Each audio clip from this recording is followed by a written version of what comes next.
Bonjour, j'espère que tu vas bien. Aujourd'hui, on va parler des portraits photos solo, portraits d'hommes, portraits de femmes. Et dans cette vidéo, je vais te livrer tous mes trucs et astuces pour faire vivre la plus belle des expériences photos à madame ou à monsieur. Si c'est aujourd'hui ta toute première vidéo, je te souhaite la bienvenue ici. Moi, c'est Amélie et je suis photographe et formatrice chez Milly Photographe de l'Instant depuis 12 années en Bretagne.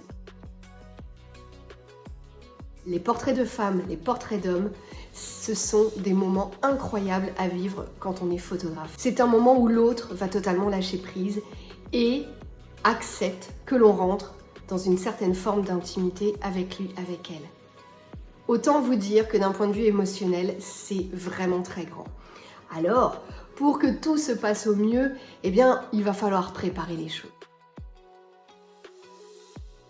Mon premier conseil, c'est de faire connaissance. Alors pour ça, aujourd'hui, la technologie nous aide beaucoup. Soit on se rencontre en vrai, parce qu'on peut faire venir la cliente ou le client pour un rendez-vous de rencontre au studio, et auquel cas c'est trop cool.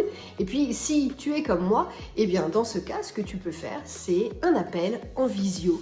En visio, c'est trop bien, ça permet quand même d'échanger beaucoup et de pouvoir véritablement faire connaissance. Alors, ce moment d'échange est pour moi essentiel. Tu le fais quand tu veux, ça peut être avant d'avoir signé le contrat ou après, ça c'est toi qui gères. Mais vraiment, il ne faut pas le négliger. Et il faut prendre du temps. Plus tu vas connaître la personne que tu vas avoir à photographier, et mieux tu pourras la guider. Et mieux tu sauras la conseiller et la sublimer. Avant la séance photo, on peut échanger, on peut avoir un autre rendez-vous en visio, faire des petits échanges par SMS, par exemple du choix des tenues, voilà, on est là pour accompagner la personne. Plus on va travailler son accompagnement, et mieux le jour J va se passer.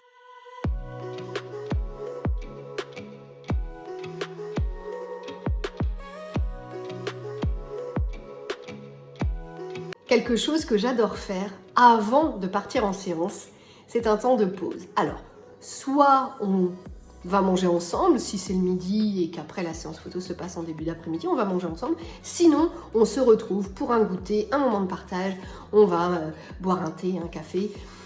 En tout cas, on va partager. Il est hors de question de partir bille en tête sur sa séance photo. En tout cas, c'est comme ça que je le vis.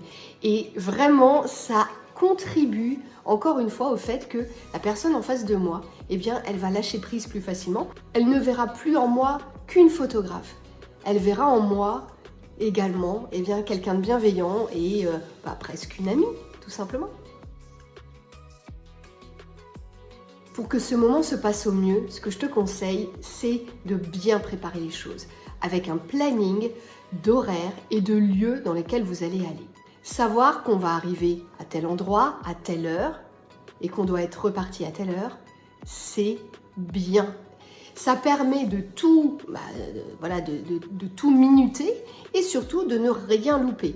La personne en face de soi est au courant qu'on ira à tel endroit, on fera ceci, on fera cela. Le fait de lui dire tout ça, de son côté, elle va pouvoir aussi préparer des tenues puisqu'elle saura qu'elle va démarrer par exemple dans une forêt, et ensuite dans un champ, et puis après au bord de mer, et puis après à la plage. Et auquel cas, dans sa tête, elle aura aussi préparé toutes les tenues qu'elle veut pour cette séance.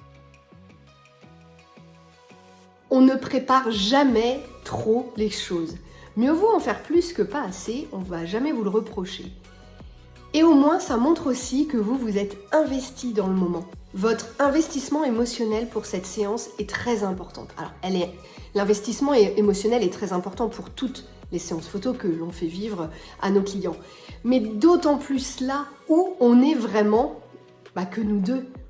Donc, il faut montrer aussi à l'autre que nous, on va s'investir émotionnellement. La personne, en voyant que tu t'investis énormément dans sa séance photo, aura juste envie, en effet miroir, de faire la même chose. Et donc, elle va s'investir à fond. Et plus elle s'investira, et meilleur sera le rendu, et bien évidemment, meilleure sera l'expérience que vous allez partager ensemble. Pour ce genre d'expérience, à mon sens, il faut être force de proposition. Donc, proposer tout un tas de choses. Pourquoi pas apporter des accessoires? Ça, bien évidemment, on en a parlé avant avec notre cliente ou notre client. J'ai tout un tas d'accessoires que je mets à ta disposition pour cette séance photo. Des chapeaux, des tissus, des robes particulières et pourquoi pas aussi des bouquets de fleurs, une couronne. Ça, tout ça, on peut mettre ça à disposition de nos clients. Alors, si tu n'as pas envie d'avoir un partenariat, par exemple, je parle de fleurs. Si tu n'as pas envie d'avoir un partenariat avec une fleuriste, eh bien, tu peux aussi tout simplement proposer à ta cliente d'aller chez sa fleuriste et de demander une couronne de fleurs ou un bouquet. Tu n'es pas obligé de gérer ça. Mais en tout cas, de donner les idées des choses qu'elle peut apporter ou qu'il peut apporter, eh bien, ça va germer dans sa tête. Ça lui parle ou ça lui parle pas, mais en tout cas, tu donnes des idées. Il faut être force de proposition et lui dire, bah tu vois, moi, on peut faire ci, on peut faire ça. Tiens, tu veux faire des photos à tel endroit? Ah, mais j'ai des fumigènes, j'apporte des fumigènes. Tout est possible. Je le dis toujours, les seules limites, c'est celles que l'on se met.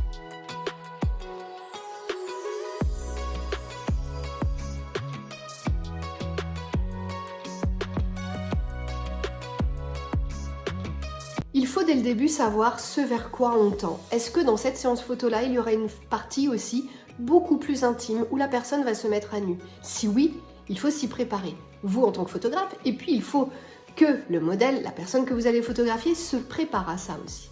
Lui dire qu'à la fin de la séance, il se peut qu'elle se mette à nu, si elle le désire. Si elle en a envie, elle pourra le faire. Ou au contraire, si toi tu ne le veux pas, signale-le aussi. Que la personne ne soit pas dans cette attente-là, parce qu'elle a peut-être vu des photos et qu'elle s'attend à avoir ce genre de choses avec toi.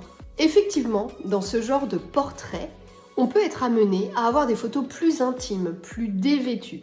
Mais ça, il faut tout de suite que l'on soit au courant, que ce soit vous ou votre cliente ou votre client.